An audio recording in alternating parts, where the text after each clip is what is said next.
So let's go.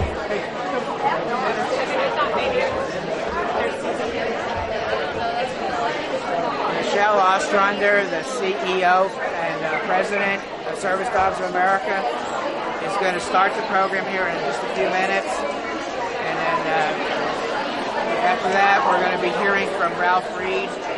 He's the president of the board of Freedom Service Dogs. And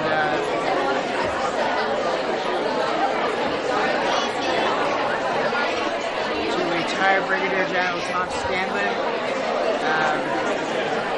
We're going to be talking to a gentleman named John, who's been a member of the board since 2008.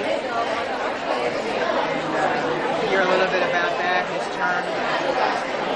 What was amazing to me is doing the interviews yesterday, and we're going to even learn more today, is how big this organization really is. They span across the country. They're providing service dogs to veterans, just people that need a service dog all over the country. The process they have of training the dogs and everything, we're probably going to hear more about that today. And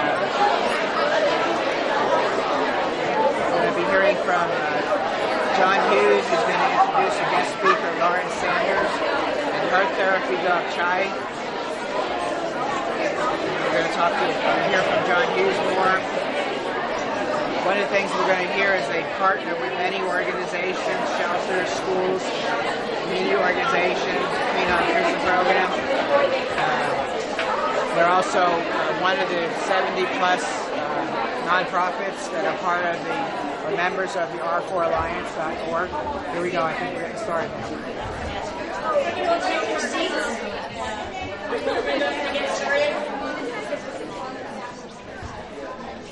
Here in the back?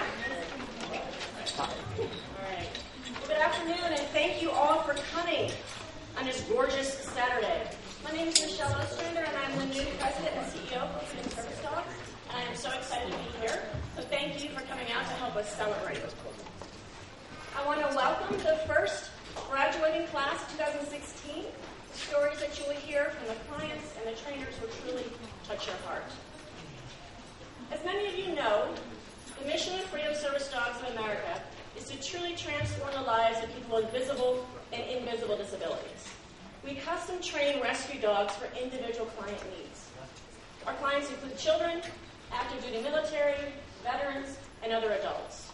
And some of the disabilities that we help with include post-traumatic stress disorder, traumatic brain injury, spinal cord injury, mobility loss, MS, cerebral palsy, and much, much more. Since our inception in 1987, we have provided more than 350 service, therapy, and skilled companion dogs to individuals in need. It truly does take a village to produce our amazing dogs, to attract our clients, and provide lifetime support of our client dog teams. As the leaders of this village, our board of directors go above and beyond. It is because of their bold leadership that we will be moving to our new home in August. Yes. I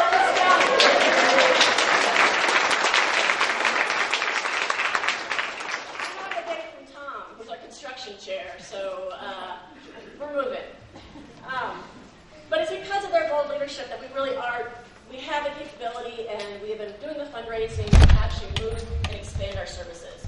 So I would like to ask all the board members who are here with us today to stand, raise your hand, so we can thank you for your leadership.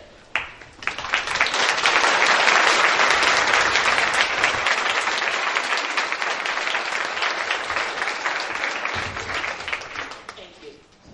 Another integral part of our village includes our volunteers, our shelter partners, and our staff members. I can't compete with a dog. So I'd like to ask our volunteers, our shelter partners, and our staff to stand or raise their hands and thank you for your amazing work.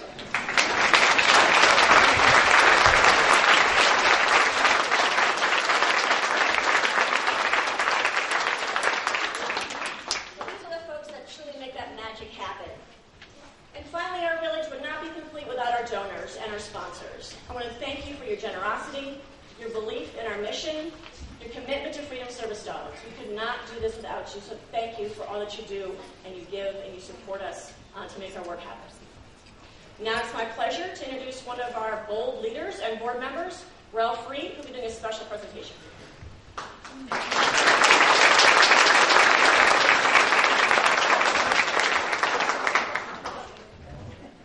Good afternoon. Can I be heard all the way in the back? Yes. Thank you. Last Wednesday, John Hughes handed his gavel as president of the board of directors to retired Air Force Brigadier General Tom Scanlon. And I'll break from what my prepared comments say and ask Tom, who's there with his wife Sharon, would you stand, Tom?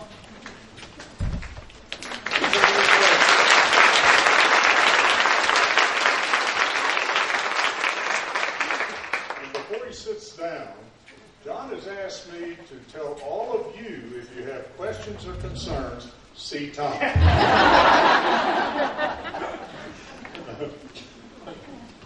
Handing the gavel off marked the end of John's 3-year term as president and 8 years as a member of our board of directors. What a marvelous period this has been for Freedom Service Dogs. It's been wonderful. John has been a member of the board since 2008. And he came in just after we had moved from the Lakewood facility to the much larger facility on Union Avenue, the current facility. The staff, in seeing that new and much larger place, thought it was wonderfully large, but doubted that we'd ever need all that room. We're looking for more space at present time, or we're looking for more space. Our annual budget at the time, right after that move, was about $700,000. And we struggled to raise even that much. The economic downturn in 2007 through 2010 didn't help a lot, but we worried about the future of the organization, as wonderful as it is, because funds are pretty hard to come by. The turnaround was slow and steady, but with the beginning of John's term, and I think they are congruent,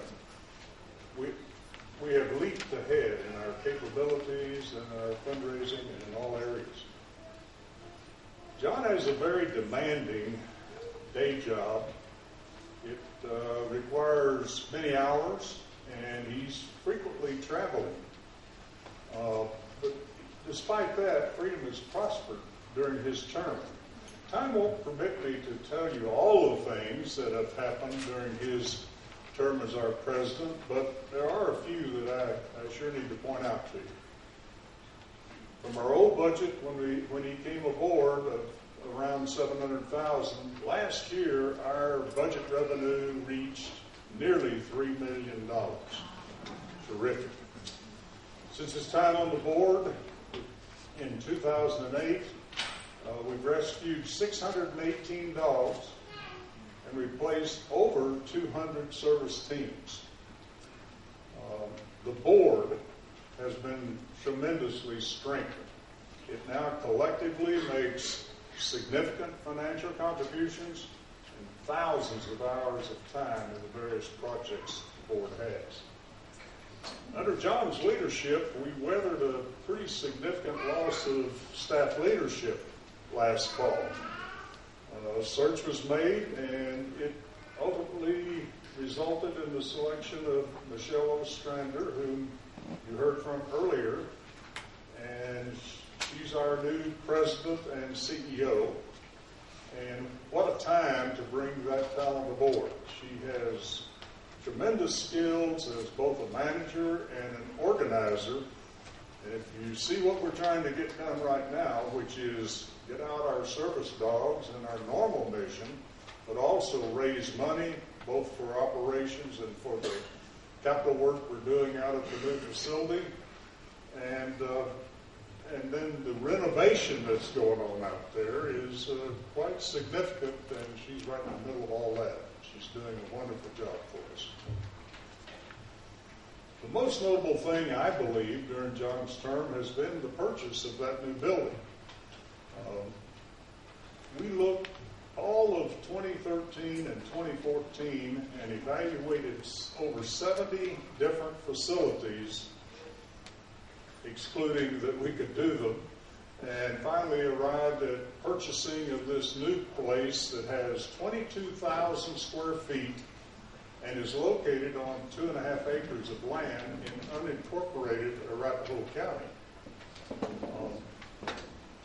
About the time we were closing on the building,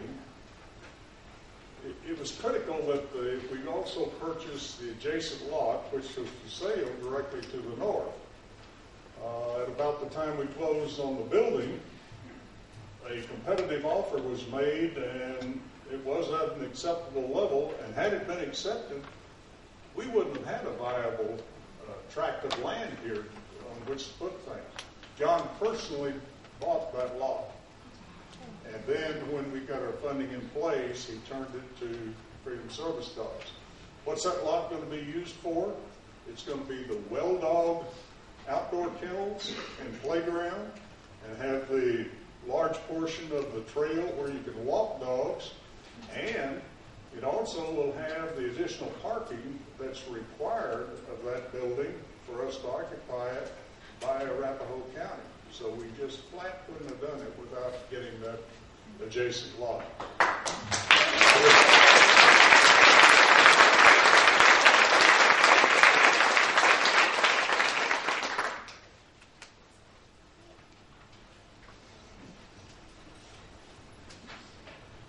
John's done many other things for Freedom, too numerous to list, but one thing I do want to tell you about.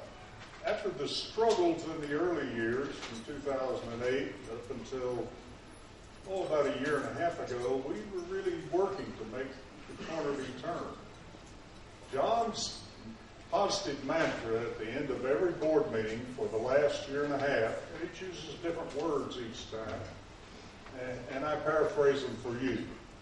Freedom is right on the cusp of turning the corner to be recognized as the wonderful organization that its mission causes us to perform. So we have listened